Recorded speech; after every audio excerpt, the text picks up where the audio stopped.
Gini Pak, kan sekarang tuh banyak banget ya kayak isu-isu tentang perselingkuhan ya, terutama yang difilmkan di Indonesia ya khususnya. Contohnya kayak film-film kemarin Ipar Adalah Titik-Titik Iya, dan iya. dan masih banyak lagi ya. Sih. Terus ini juga ada satu film tentang drama Korea, kita play, kita lihat,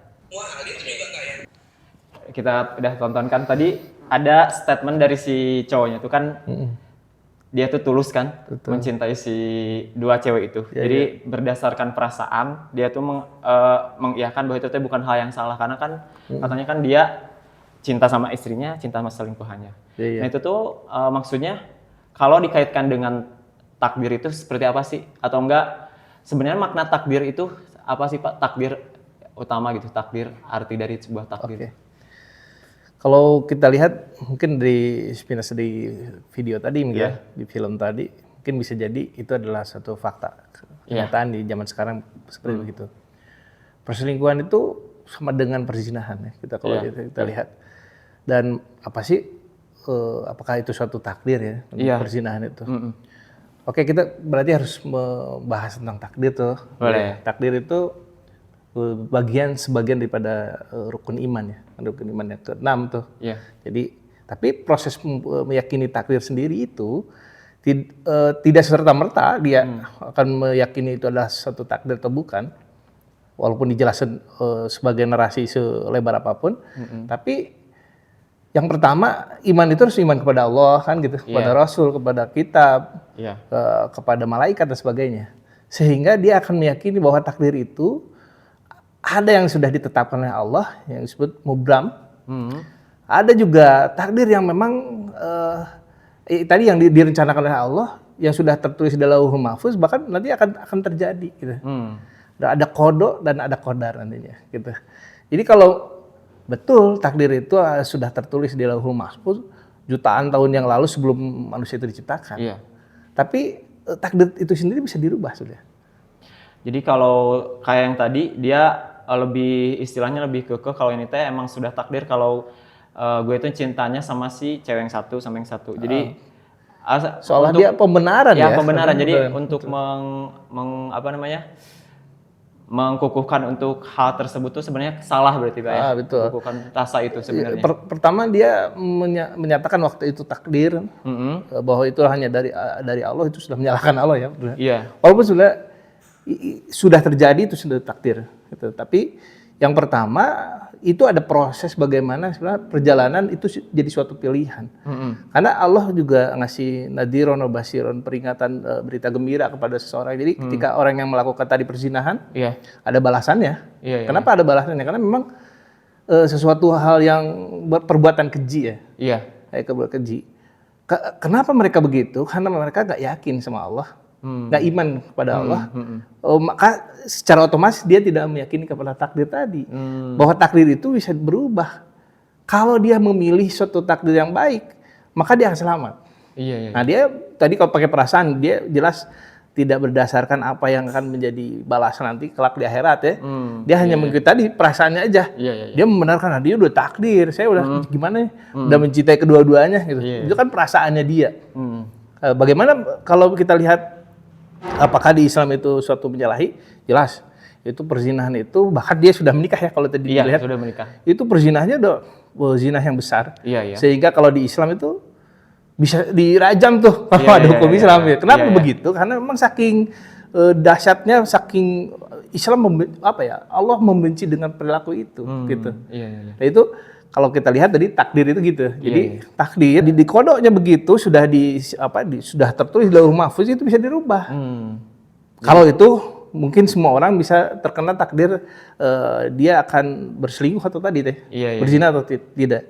Tapi tadi dia harus paham dulu, yakin dulu bahwa tidak bisa menyalahi kepada Allah yang sudah mentakdirkan tadi, tapi dia harus meyakini dulu Allah itu akan membalas keburukan tadi ya. Betul. Jadi sebenarnya itu karena kurangnya pemahaman dari pribadi masing-masing ya. Betul, keyakinan tadi ya, pemahaman takdir itu sebenarnya bukan yang seperti itu, tapi gimana kalau kita bisa meneruskan takdir baik ya. Jadi kalau kita berdasarkan feeling, berdasarkan perasaan, berarti itu sebenarnya keinginan kan. Sementara kan keinginan itu sebenarnya kan bukan masuk ke takdir ya. Maksudnya kan itu bisa jadi keinginan kita tuh mengarahnya kan tergantung pikiran. Misalnya Betul, kalau betul. kita pikirannya buruk berarti buruk. Iya, iya. Jadi kalau kita baik berarti baik. Nah sementara kalau kita melakukan keburukan itu kan terjadilah kayak tadi perzinahan karena betul. dalam suatu pernikahan. Baru Berarti itu matang kan ayat. maksudnya takdir tapi kan Iya, takdir tapi takdir yang Bisa dirubah. yang bisa dirubah. Kenapa bukan masalah proses rubah atau tidak aja sebenarnya terjadinya perzinahan itu bertahap. Bisa jadi chattingan dulu tuh. Oh, iya. Chattingan apa ya? Kalau mungkin reunian dengan CLBK, cinta Iya, lama iya, bersemi iya, kembali iya, gitu. iya. Itu mungkin bisa terjadi. Iya. Bisa jadi awalnya dia numpang ketika dibonceng Iya, kan iya, iya, gitu. betul. Nah, kontakan. Padahal kan awalnya itu hal yang biasa. Iya. Tapi di Islam udah karena harus mengimani kepada keimanan yang lain, iman kepada Allah, Rasul dan kitab, bahwa kitab sendiri melarang bagaimana proses janganlah engkau mendekati zina. Iya. Gitu, proses mendekati zina, akhirnya dia terjadilah perzinahan. Iya. Jadi sebenarnya tuh dari hal-hal yang tidak direncanakan ya Pak Tidak ya? direncanakan. Dari hal-hal kecil, dari kayak hal sepele, tapi sebenarnya itu tuh yang harus kita istilahnya jembatani atau enggak di kantor, iya, batasi betul. ya. Batasi, Karena kan betul. untuk menjadi hal besar tuh gara-gara ada hal kecil tadi kan ya Pak Betul, ya? betul. Iya, betul. Jadi iman kepada salah satunya tadi kalau sebelum ke takdir ada iman kepada kitab menjelaskan, Al-Qur'an sendiri menjelaskan. Iya. Jangan engkau mendekati zina. Iya. Jadi chattingan kayak gitu yang nggak penting awalnya Iya. gitu. Bahkan begini ya, mungkin saya jadi apa ya? Jadi pelajaran bagi kita Iya, semua pada hari ini bisa jadi itu potensi bagi semua orang melakukan perzinahan. Iya. Kalau semua orang itu tidak tahu bahwa proses tahapan perzinahan itu tidak serta-merta langsung seperti perzinahan itu ya, begitu Pak. ya. Kalau dia tahu dan paham tentang aturan Islam. Aturan Islam. Terus tadi tuh kan di apa namanya? Di banyak film itu kan kebanyakan yang di cover tuh film-film perselingkuhan. Nah, menurut Bapak seperti apa? Terus yang menimbulkan banyak kayak OVT atau enggak overthinking buat generasi selanjutnya. Iya, Misalnya kayak orang-orang yang tadinya misalnya pernikahan tuh hal yang baik sekarang menjadi buruk. Gimana Pak? Kebanyakan kan sekarang kayak film-film yang dimunculkan kan banyak banget yang kayak gitu ya. Iya, betul. Baik itu film drama Indonesia atau enggak dari Korea. Jadi kayak seolah-olah itu tuh kayak semacam gempuran gitu Pak. Gimana Pak? Menurut Bapak kalau kayak gitu? Bahkan iya betul, jadi gempuran. Kenapa? Karena memang sebenarnya perselingkuhan itu bukan sejak hari ini saja. Itu jadi sejak zaman Nabi sebelumnya sudah ada. Oh, sudah ada Pak. Tapi Nabi mencontohkan itu ada yang tidak proses dengan tadi perzinahan, gitu. Ada yang dihalalkan dan mungkin di penjelasan yang lain kita kan bisa mencoba menjelaskan. Tapi Al-Quran menjelaskan tadi ketika digembur seperti begitu sehingga nggak percaya bahwa memang seolah-olah menikah itu sebagai apa ya simbolik saja. Iya. Gitu sehingga mereka buat apa nikah? Buat apa ya saya nggak butuh laki-laki. Kenapa? Iya. Laki-laki itu cuma dua katanya. Kalau nggak gay dia brengsek gitu. Iya. Dia ya brengsek kemana-mana kayak ganti-ganti perempuan. Iya. Nah Islam nggak ngajarin kayak gitu. Jadi dulu juga nggak percaya kepada gender, salah satu gender itu sudah ada. Dulu Raja Najasyi pernah di hadapan waktu zaman Rasulullah, itu ada orang yang nggak percaya bahkan menghinakan seorang perempuan, gitu. Iya. Kenapa? Sampai ada yang dibunuh perempuan, anak perempuan itu dibunuh karena saking hina dan tidak dibutuhkan, seolah-olah ya. Zaman dulu ya Pak. Sehingga waktu itu Raja Najasyi diingatkan, didakwahi oleh sahabat Rasulullah Ja'far bahwa kelahiran kan Raja Najasyi itu pemimpin Nasrani ya yang tidak tidak menikah gitu katanya. Iya. Tapi dia menjelaskan bagaimana kalau kita tidak menghormati seorang wanita atau lawan jenis tadi, sehingga terlahirlah kita, bahkan Nabi Isa saja terlahir dari seorang perempuan, gitu. Nah kalau itu zaman itu adalah seorang perempuan yang dihinakan, mungkin hari ini laki-laki yang tidak dibutuhkan seolah-olah. Dan generasi itu kan hilang, nggak ada pernikahan. Akhirnya mereka ngerasa sudah nggak butuh lah laki-laki gitu, karena saya juga bisa hidup sendiri gitu. Oke, karena tadi kita tidak memahami keimanan tadi, meyakini keimanan. Ya kan iman itu yakin ya, yakin ada Allah, kenapa ada Rasul, dan Rasul juga mencontohkan, Alkitab juga menjelaskan. gitu. Iya, iya. Jadi sebenarnya mah itu tuh tergantung dari pemahaman pribadi masing-masing ya. Betul. Jadi apapun yang sekarang yang dilihat itu sebenarnya tidak seperti itu ya Pak ya. Betul, itu. Jadi ya berarti tergantung kita bagaimana tadi mengimani Allah, terus ya kitab-kitab Allah, Al-Quran juga ya Pak ya, kayak gitu. Betul. Jadi tidak semua laki-laki itu seperti itu. Betul. Tidak semua perempuan itu seperti itu. Iya, Jadi betul. jangan takut dulu lah gitu Iya, ya. betul. Kayak gitu ya. Kalau ada sekarang feminisme, Iya, ada betul, pemanahan itu, feminisme. itu kan tidak apa ya, tidak kayak seolah-olah tidak butuh laki-laki. Betul, ya. Tapi di lain pihak juga ada seorang laki-laki yang mengklaim bahwa memang saya nggak butuh perempuan. Iya, iya, iya. Kalau saling menyalahkan begitu, itu Islam nggak ngajarin kayak gitu. Iya. Bahkan pernikahan itu kehebatannya seperti penciptaan langit dan bumi. Iya, iya. Katanya Pak ya kalau orang yang menikah tuh itu tuh ars itu bergetar ya Pak ya. Oh, betul. Bergetar karena saking dahsyatnya. dahsyat dan sucinya. Sucinya. Tapi betul. ketika ada perselingkuhan di satu itu juga bergetar katanya Bergetar, Pak. Bergetar ingin menghancurkannya. Iya, Bersama betul. Allah jangan Azabnya dulu karena dari Allah. masih Betul. ada pintu taubat, selalu ada pintu Betul, taubat. betul. Terus tadi Pak mengenai si perselingkuhan. Tadi kan udah bahas yang tadi Pak ya tentang perselingkuhan. Nah, gimana sekarang tindak lanjutinya lah istilahnya. Kalau ada perselingkuhan kayak gitu, bagusnya itu tuh bertahan atau bercerai. Terus kalau seandainya bertahan, apakah ada persyaratan tertentu? Terus harus kayak gimana? Nah, kalaupun bercerai itu harus seperti apa Pak dalam pandangan Islam? Ya. Iya. Keren banget. Jadi kalau di video tadi di apa? Tayangan, semua tayangan seolah-olah tidak ada solusi dan endingnya kayak harus gimana? Iya. Islam tuh ngasih jalan ya, jalan karena Islam adalah memberikan jalan semua dalam rangka kita. Kalaupun itu terjadi, apakah boleh bercerai atau tidak? Nah, kita akan ngebahas dulu. Sebelum proses pernikahan, pasti materi atau nilai-nilai perceraian itu disampaikan. Apa yang menjadikan penyebab atau syarat bolehnya atau bercerai. Tapi saya mau kutip dulu dari hadis yang menjelaskan bahwa memang makom setan itu akan lebih tinggi ketika menjadikan seseorang itu atau satu pasangan itu bercerai. Iya. Itu melebihi daripada setan yang bisa menggoda berzina saja, mabuk dan sebagainya. Tapi menjadikan orang menjadi menjauh atau bercerai itu, kata iblis bilang gini, kamu kayaknya cocok di singgasananya iblis. Karena saking tingkatan menggoda yang paling tinggi. Itu bercerai. Justru tingkatan yang paling besar dalam tingkatan iblis itu bercerai itu kayak istilahnya itu hal-hal yang trofi paling keren lah ya. Betul, betul. Itu seolah-olah trofi paling keren. Iya. Dan memang dianggap sepele. Rasulullah aja nyampein begini. Perceraian itu halal, tapi dibenci Allah. Kalimat begitu. Ngapain kita mau mati-matian beribadah tapi Allah benci, kan gitu. Iya. Nah, sehingga ada syarat, boleh ada persyaratan. Kalau memang secara syariat, itu ada beberapa hal. Poin yang salah satunya contoh masalah fisik.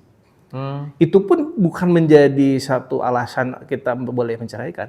Jadi menceraikan itu hanya satu yang boleh melakukan itu laki-laki. Kalau perempuan nggak bisa. Namanya khulu. Khulu itu adalah pengajuan cerai. Dan semua nggak bisa, saya mau cerai dari perempuannya nggak bisa. Kalau Islam nggak bisa, jadi harus dari laki-lakinya gitu.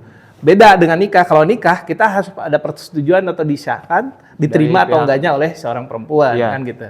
Maka perceraian itu ada syarat tuh. Kalau perempuannya yang disakiti, gimana kalau kebalikan, yang laki-lakinya yang disakiti, boleh nggak kan gitu? Itu lebih mudah dia menceraikan. Tapi ketika perempuan yang disakiti, nggak mudah. Syaratnya ada banyak hal. Salah satunya adalah masalah kesehatan fisik, misalkan gitu. Atau tadi karena kita si pasangan laki-lakinya berzina, boleh mengajukan perceraian. Dan itu juga beberapa hal yang menjadi tahapan untuk bercerai itu panjang.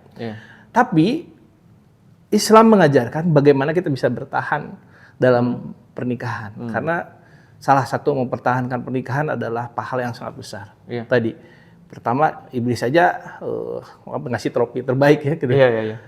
Kalau bisa menggoda manusia itu bercerai. Tapi kalau dia bisa bertahan itu menjadi nilai ibadah yang paling tinggi. Gitu. Sehingga kita memahami kenapa harus dipertahankan, karena ada nilai jadi ada dosa yang tidak bisa ditobati oleh seseorang kecuali dia disakiti. Bisa jadi oleh pasangannya. Disakiti oleh pasangannya. Bukan hal yang mudah kita memaafkan seorang pasangan yang sudah, maaf ya tadi kalau berzina gitu. Tapi kita kasih kesempatan nih. Allah aja ngasih katanya wasyari'u ila magfiratin min rabbikum wa jannatu arduha samawati wal ardh. Bersegeralah engkau kepada ampunan Allah. Kalau Allah saja kalau kita mau minta ampun, Allah itu seluas langit dan bumi loh ampunannya. Dan menyiapkan surga seluas langit dan bumi.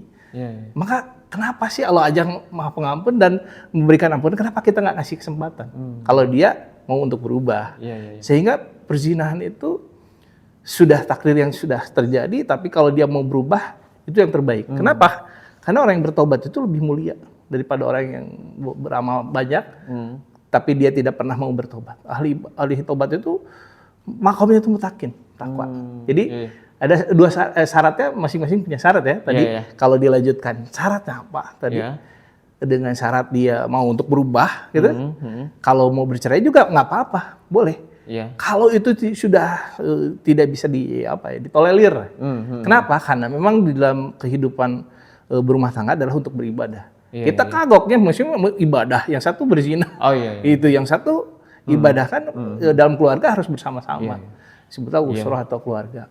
Jadi sebenarnya yang tadi dibahas tuh sebenarnya tergantung dari si pasangan kita ya, kasus pasangan kita. Misalnya kalau pasangan yang satu, misalnya dia tuh jahat ke si ceweknya, tapi si cewek itu minta cerai, karena emang tidak ada kayak hal yang ingin dia perbaiki. Misalnya kayak gitu lagi. Misalnya dimaafin sekali, kayak gitu lagi, maafin sekali kayak gitu lagi. Berarti itu memang boleh cerai. Boleh. Tapi kalau seandainya mengajukan cerai tadi ya. Iya, mengajukan cerai. Tapi kalau seandainya si cowoknya emang ada kelihatan itikat untuk berubah, itu mah lebih bagus bertahan, dilanjutkan kayak gitu. Nah, itu pahalanya lebih besar karena bagi yang tadi memaafkan. Satu sama lain berjuang berarti apa ya? Yang satu berjuang menahan sakit, yang satu berjuang menahan godaan. Godaan gitu betul, ya, Masya Allah. Gitu. Iya. Jadi dari yang tadi Pak, yang kalau seandainya kita memaafkan dalam sebuah pernikahan, jadi kan istilahnya malah jadi pahala yang besar ya. Betul. Istilahnya jadi lebih barokah. Tadi juga kalau yang bertobat kan jadi mutakin ya Pak. Betul ya. Terus yang pihak yang memaafkan juga dia pahalanya makin besar. Gitu. Jadi sebenarnya kan pernikahan tuh sebenarnya tidak menakutkan kan ada istilah married is scary. Jadi kayak ternyata kalau udah nikah teh menyeramkan ya. Sebenarnya nggak kayak gitu ya Pak. Jadi sebenarnya nggak satupun, bahkan nggak ada di pernikahan itu yang menyeramkan. Itu jadi ada memberikan kesan menikah itu ada yang menyeramkan, nggak ada satupun, nggak ada gitu. Nggak ada ya Pak. Jadi bahkan setiap rasa sakit hati misalnya, tersinggung dan sebagainya, ketidakcocokan, itu menjadikan ladang ibadah. Kenapa? Karena memang setiap dalam perjalanan hal yang diharamkan saja, maaf ya, tadi kalau berzina itu berhubungan suami istri, itu yang diharamkan. Menikah itu diwajibkan, dapat pahala. Wajib itu jika dikerjakan mendapatkan pahala, kalau tidak mendapatkan dosa gitu. Saking pahala setiap proses pernikahan, dalam perjalanan pernikahan itu ibadah sepanjang hidup yang paling panjang. Bahkan ibadah yang dicintai oleh Allah gitu adalah pernikahan gitu. Jadi nikah itu nggak ada yang menakutkan, tidak satu pun yang menakutkan. Jadi sebenarnya menikah tuh semuanya tuh menyenangkan ya Pak. Bahkan hal yang menurut kita sakit, tapi kalau itu dalam suatu pernikahan dan kita niatnya ibadah dan pernikahan, itu malah jadi pahala yang besar. Yang besar, betul. Jadi sebenarnya semua yang ada dalam suatu pernikahan sebenarnya memang setiap pernikahan kan ada naik dan turun, dan pasti di situ ada masalah-masalah. Betul. Tapi maksudnya tidak selalu kayak gitu ya Pak. Ya, betul. Pasti ada hal-hal yang bahagianya ketika kita selalu berdua, kita punya anak juga. Kalau yang udah punya anak mungkin kayak gitu ya Pak ya. Betul. Terus terkait tadi Pak masih di perselingkuhan kan, di setiap perbuatan kan selalu ada konsekuensi. Nah, jadi kan dalam Islam tuh kan selalu ada istilahnya berita peringatan dan berita gembira. Nah, misalnya kalau dari suatu perselingkuhan kayak gini, katanya ya Pak ya, kalau dalam Islam yang benar-benar orang yang selingkuh dan ketahuan berzina itu kan harus dirajam. Nah, itu kan nggak bisa diaplikasikan di Indonesia karena emang istilahnya belum tegak kan, kayak gitu biasanya yang harus tegak Islamnya. Nah, itu tuh gimana Pak pendapat Bapak tentang hal yang kayak gitu? Oke. Karena hukum merajam itu hukum Al-Qur'an. Jadi bukan hukum negara. Tapi hukum Islam. Kenapa Islam sampai kenapa Allah menyampaikan bahwa sampai ada hukuman orang yang berzina setelah menikah itu harus dirajam. Itu dirajam itu kayak gini nih. Jadi dia ditanam tuh setengah badan, dilempari sampai mati. Dan batunya nggak boleh gede sekaligus mati, nggak boleh kecil-kecil juga, itu nggak kerasa apa-apa. Itu tapi sampai meninggal, sampai mati benar-benar dipastikan dia tidak bernapas. Kenapa begitu? Karena Islam membenci, Allah membenci perbuatan zina, gitu. Maka rajam itu mengancam manusia kalau taat kepada Allah, itulah hukumannya. Dan itu proses pertobatan sebetulnya, proses bagaimana kalau Allah sampai mau mengampuni dosa orang yang berzina. Kalau tidak mah sama kayak tadi, dia ya biasa aja. Sekarang mungkin bisa begini, udah berzina, hamil, udah dinikahin. Itu bukan hukuman, gitu. Kenapa Nadiran wa basyiran itu disampaikan supaya mereka itu takut, supaya mereka hati-hati, bahkan memahami proses pernikahan tadi, gitu. Sehingga perzinahan itu bukan hal yang diwajarkan, sehingga ya udah nikah, udah hamil gimana lagi harus nikah, nggak begitu. Sebenarnya itu tuh adanya hukuman kayak gitu sebenarnya kasih sayang dari Allah ya Pak. Betul, ya. Sebenarnya itu tuh peringatan besar karena hal yang kayak gitu teh benar-benar efeknya tuh buruk lah besar. Misalnya kan kalau si anak yang dari hasil perzinahan kan emang nantinya juga kan jadi anak yang tidak bisa ada diwakilkan dari ini ya, diwalikan dari ayahnya kan. Maka tidak mendapatkan warisan. Tidak mendapatkan warisan. Ya, betul. Terus selain itu juga ya banyak hal yang buruknya lah ya Pak ya. Betul. Makanya ada hukuman seperti itu tuh ya Pak ya. Betul. Iya sih. Tapi kalau yang kayak gitu tuh rata-rata emang harus ini ya Pak, harus dari diri sendiri ya. Maksudnya dia mengakui kayak zaman dulu kan ada perempuan yang berzina, terus dia hamil, terus datang ke Rasul. Yang itu terus dia pengen dihukum ya Allah. Ya Rasul saya berzina, saya harus dihukum. Tapi dia dihukum itu saat udah ngelahirin. Betul. Terus yang tadi kata Bapak, pas orang yang ikhlas dirajam itu berarti kan nanti diampuni dosanya. Tapi kalau seandainya dirajam secara paksa karena suatu aturan yang mutlak misalnya, tapi si orang itu teh belum benar-benar hatinya tuh tidak menerima, apakah orang itu tetap masuk neraka karena dia mati juga tidak ikhlas? Beda sama yang ikhlas ingin dirajam karena emang ingin taubat. Kayak gitu gimana Pak? Kalau di Al-Quran tadi ancaman kepada orang yang berzina sehingga dia tadi sudah menikah, dia berzina maka dia dirajam. Itu ancaman sudah, mengancam supaya sama sekali tidak. Kenapa? Karena berzina itu akan terasa kenikmatannya karena kenikmatannya seolah-olah dari ujung rambut sampai ujung kaki, sehingga dia harus merasakan juga kesakitannya. Sampai Allah mengampuninya kalau dia mau bertobat.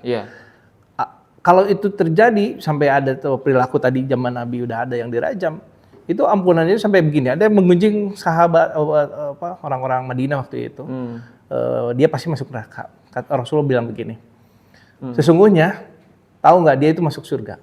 Bahkan dosa satu Madinah itu diampuni oleh Allah gara-gara satu tobat seseorang tadi.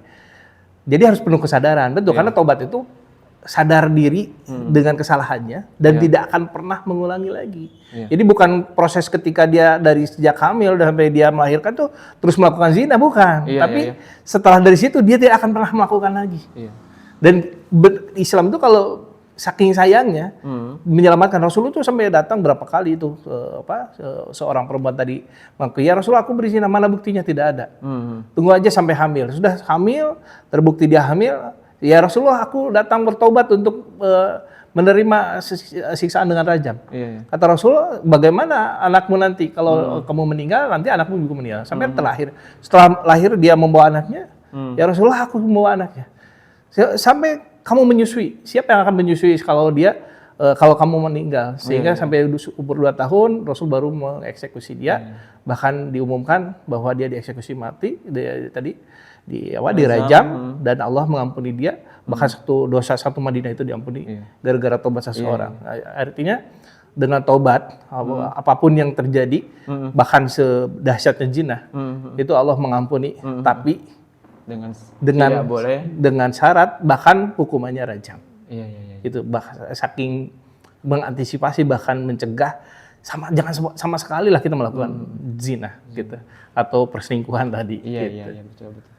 Jadi sebenarnya hal-hal yang diperintahkan Allah itu sebenarnya untuk menyelamatkan ya Pak. Betul. Baik itu dari hukuman, baik itu dari peringatan.